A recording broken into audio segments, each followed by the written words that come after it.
Hi, in this video I would like to show you a new feature in the Electronic Lab Notebook, which is the feature to create experiment tables. With the experiment tables we aim to replace screening tables such as this by automatically generating tables from the experiments in your lab journal. These tables can then be exported into various formats and even published on Sciformation.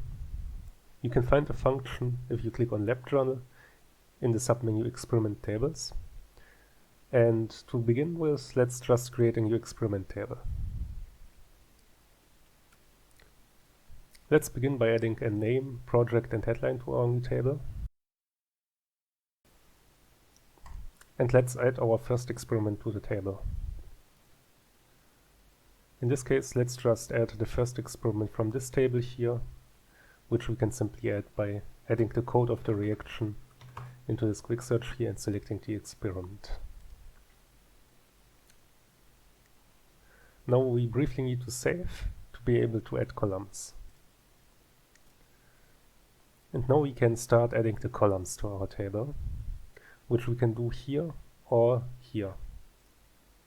Let's create a new column from the experiment, which will open a dialog in which we can see the experiment that we just added, and by clicking on one of the fields here we can add this value to our table. For example, if I click on the text field for a solvent, we get a new column in the table for the solvent.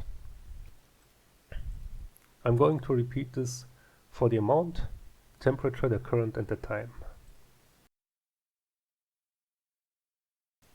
Next, we would like to display the SCN source, which is this column here, and this is simply the name of one of the reactants. If I take a look at the experiment here, you can see that the second reactant is the ammonium thiocyanate, and in a couple of the experiments this will be different, so we want to display the name of this compound in our table. We can do this by using a column template. So we can, for example, click on this search and then show all to display all of the templates that are available to us. Or we can just search for the name of the template. In our case, we can search for structure, and we want to select the first compound matching the given structure. What does this mean? Well, we can double click on the column, and here we have now the option to enter a structure. And in our case, we want to, for example, enter the SCN. And if we now click on Contains, we will perform a substructure search. We can select that we should only select reactants. And this index here allows us to tell the software that it should use the second or third compound that matches this structure. In our case, we want to select the first reactant that matches this structure, so we just leave it as is. And now it will perform the substructure search and select the molecule name of the first reactant that matches this structure, as you can see here. If you want, you can also drag and drop these columns to change their arrangement. So we can, for example, put this column here at the first position. Finally, for the yield, we can also select the column template, the yield of the first product in this case, and as you can see, we get the analytical yield and the isolated yield in brackets. We can now add the other experiments to the table.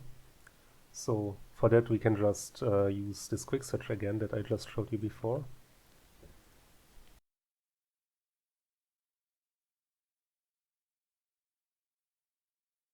Now we can save the experiment table, and you can see if we exit the edit mode, if there is a repetition of the same entry, the entry will not be displayed explicitly, but the stitomark will be shown instead.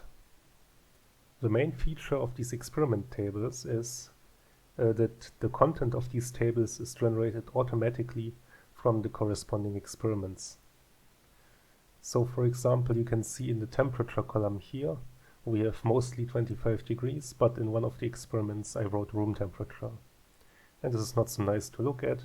We would like it to have the same style in the entire table. So what we can do is we can edit this experiment. I can click on the lab notebook entry here and on edit. And I'm going to write 25 degrees.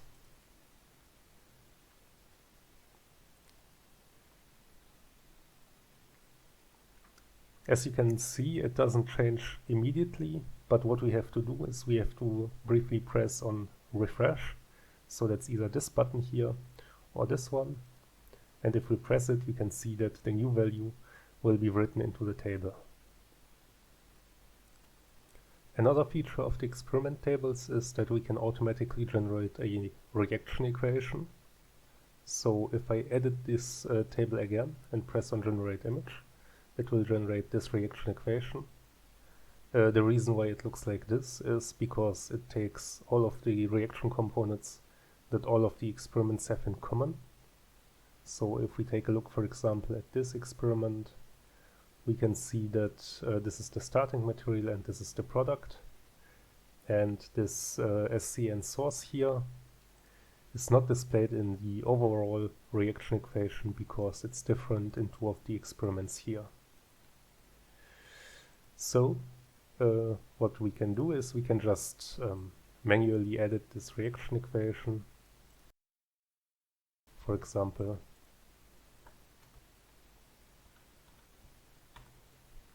write it like this. We can also add subheadings to group the experiments in the table by using this button here.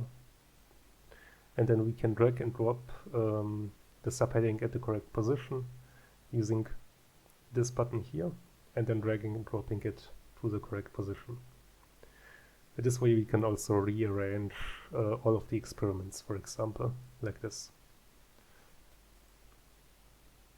In this case, I'm just going to put the subheading to the position at the very bottom, and I'm going to add this text here.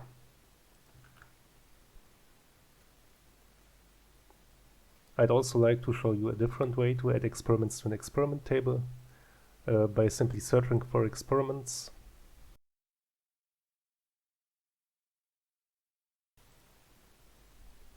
And in the result list like this, you can go here and then click on Add to Experiment Table.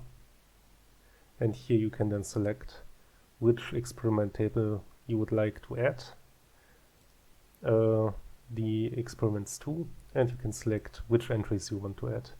So let's say we want to add the first and second entry to our table. We can write 1 to 2 here. And as you can see, these first two experiments are now added into our table that we have here.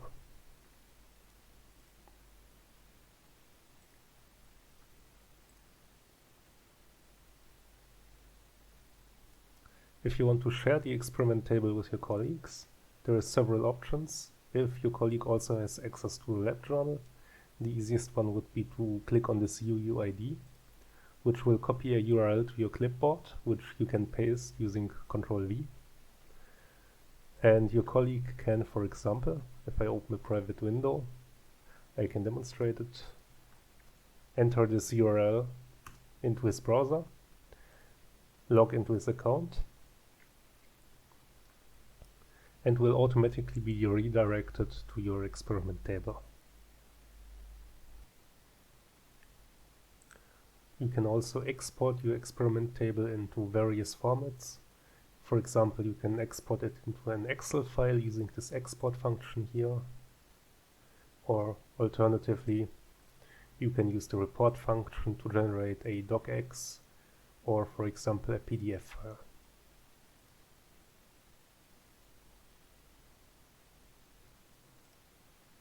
Finally, you can publish the experiment tables in Sciformation by adding them to a data publication in the same way that you would add, for example, an experiment or an analytical dataset using the Share button.